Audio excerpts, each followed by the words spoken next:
सबको नमस्कार। School of ascension sisterhood of the rose के सेशन पार्ट 13 में सबको स्वागत है। पिछले सेशन में एरिस्टोटल, शेकीना, जीन, एलांती और इसेडोरा ने ध्यान में बैठे थे। एरिस्टोटल इस ध्यान को उन सबसे करवाते हैं। आइए हम भी इस ध्यान को करते हैं। अपनी आंखें बंद करिए। अब अपने हृदय की अनुभव करिए। दिल की धड़कन पर ध्यान दे दीजिए। आपके सीने में दिल की धीमी और तेज धड़कन को महसूस करिए। अपने हृदय की धमनियों और शिराओं में होती हुई रक्त प्रवाह की कल्पना करिए। वहाँ से उनसे जुड़ी केशिकाओं यानी स्मॉल कैपिलरीज में रक्त प्रवाह की कल्पना करें। अब अपने शरीर के उस हिस्से में हीलिंग एनर्जीज को भेज दीजिए जहाँ हीलिंग की आवश्यकता है। अब अपने शरीर के ऊपर चमकते हुए प्रकाश की कल्पना करें। उस अद्भुत प्रकाश से प्रकाश की एक स्तंभ निकलकर आपके सिर से प्रवेश कर रही है और आपके हृदय में स्थिर हो रही है। कल्पना करें कि सफेद प्रकाश का एक और स्तंभ धरती से निकल रही है और आपकी रीढ़ की हड्डी के निचले हिस्से से प्रवेश करके आपके हृदय तक पहुंच रही है। अब आपके हृदय की धड़कन पर ध्यान दीजिए। प्रकाश की तरंगे आपके हृदय से आपके पूरे शरीर में प्रवाहित हो रहे हैं। इस प्रकाश ने आपके शरीर की एक एक कण को हीलिंग लाइट से भर दिया है। ब्रह्मांड से और पृथ्वी के भीतर से आ रही प्राण शक्ति आपके शरीर की हर एक कण को सुधार के पुनरुत्पन्न कर रही है, नवीकृत कर रही है और पुनर्जीवित कर रही है। कल्पना करें कि यह प्रक्रिया हर एक कण में हो रही है। अब प्रकाश के ये तरंगे आपके शरीर से बाहर फैल रही है और हम सबके ये ऊर्जा तरंगे एक साथ मिल रहे हैं। अब अपने हृदय की धड़कन पर ध्यान केंद्रित करिए। कल्पना करें कि सभी ऊर्जाओं इस प्रकार एकत्रित होने के बाद यह एक विशाल हृदय बन जाता है और वह हृदय प्रेम से धड़क रहा है। जैसे जैसे ये हृदय की धड़कनें तेज होती जाती है, ये एक गोलाकार के रूप में होकर आपके चारों ओर फैल रही है। वहां से यह आपके शहर, आपके देश, आपके आसपास के सभी देशों, यहाँ तक कि पूरे ग्रह में फैल रही है। कल्पना करें कि ये तरंगे प्रेम, प्रकाश, हीलिंग और सुरक्षा लेकर आ रही है। कल्पना करें कि आपकी चेतना विस्तार हो रही है। यह पृथ्वी से परे अंतरिक्ष में फैल गई है। जब आप ऊपर से नीचे देखें तो पृथ्वी गहरे नीले रंग और सफेद बादलों में सुंदर दिख रही है। ऐसे विस्तारित होते हुए आप आनंद की स्थिति में अनंत शून्य में, उस मूल चेतना में विलीन हो गए हैं। उस तीव्र प्रकाश से आ रही हीलिंग एनर्जीज आपके द्वारा प्रवाहित हो रही है। कुछ देर उसी स्थिति में रहिए। अब उस शून्य से वापस आइए। पृथ्वी पर, अपने देश में, अपने शहर में, आपके कमरे में जहां आप ध्यान कर रहे हैं, अपने शरीर में वापस लौट आइए। ऊपर से आ रही प्रकाश को और पृथ्वी के भीतर से आपके अंदर आ रही प्रकाश को मुक्त करिए और कुछ देर आराम से बैठिए। धीरे धीरे दोनों हाथों को हटाकर अपनी आंखों पर रखिए। 5 सेकंड के बाद अपनी आंखें खोलिए। आइए अब जानते हैं कि इस कहानी में आगे क्या हुआ। जेन, एलेंती और इसाडोरा एरिस्टोटल के मार्गदर्शन में ध्यान समाप्त करते हैं।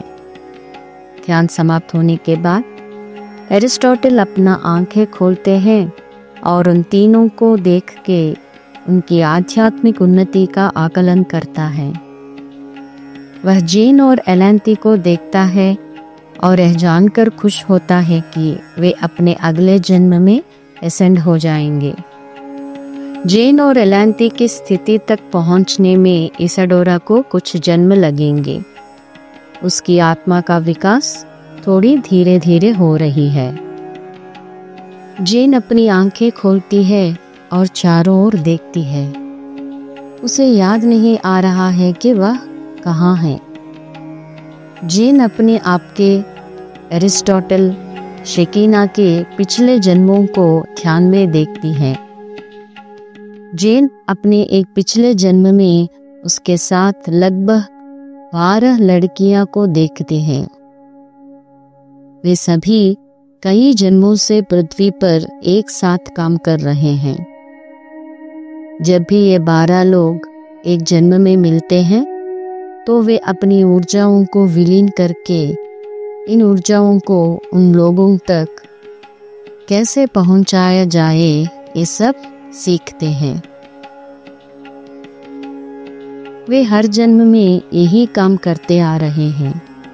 इसी तरह इस जीवन में भी एरिस्टोटल और शेकीना के पास आ गए उनसे ये विधि विधान सीखने के लिए।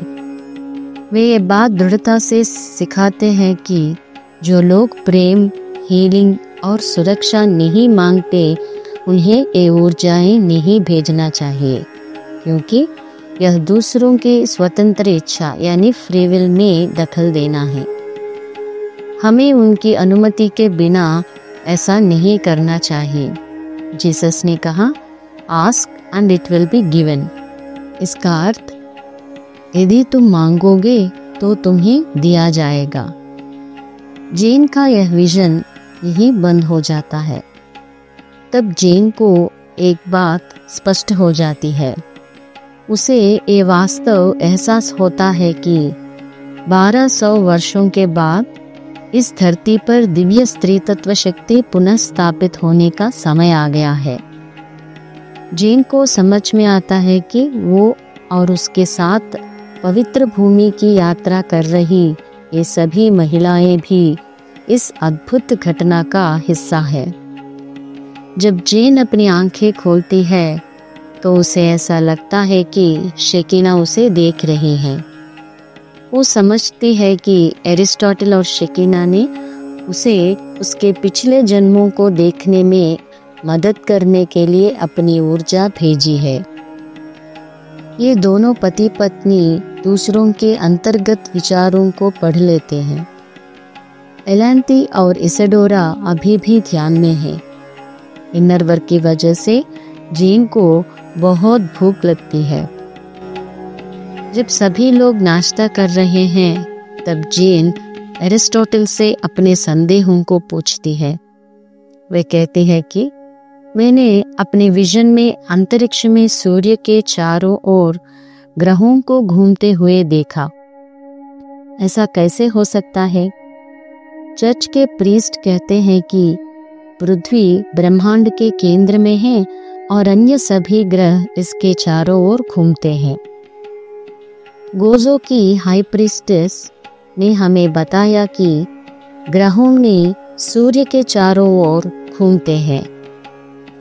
और आपको कैसे पता कि अंतरिक्ष और पृथ्वी नीली और सफेद दिखाई देती हैं? एरिस्टोटल कहता है कि पुराने जमाने में लोग मानते थे कि पृथ्वी गोल नहीं बल्कि चपटी है और ग्रहों ने पृथ्वी के चारों ओर घूमते हैं। उस समय में ऐसी कुछ मान्यताएं थीं। इस दुनिया में बहुत अज्ञान है। एक दिन जैसे आज मौजूद कई मान्यताएं खत्म हो गई हैं, वैसे ही यह मान्यता भी गलत साबित होगी। कुछ लोगों को भौतिक शरीर छोड़कर सूक्ष्म शरीर से धरती के ऊपर उड़ने की क्षमता होती है। एरिस्टोटल कहते हैं कि जेन, अपनी यात्रा का आनंद लो। ओपन माइंड यानी खुले विचार से रहो।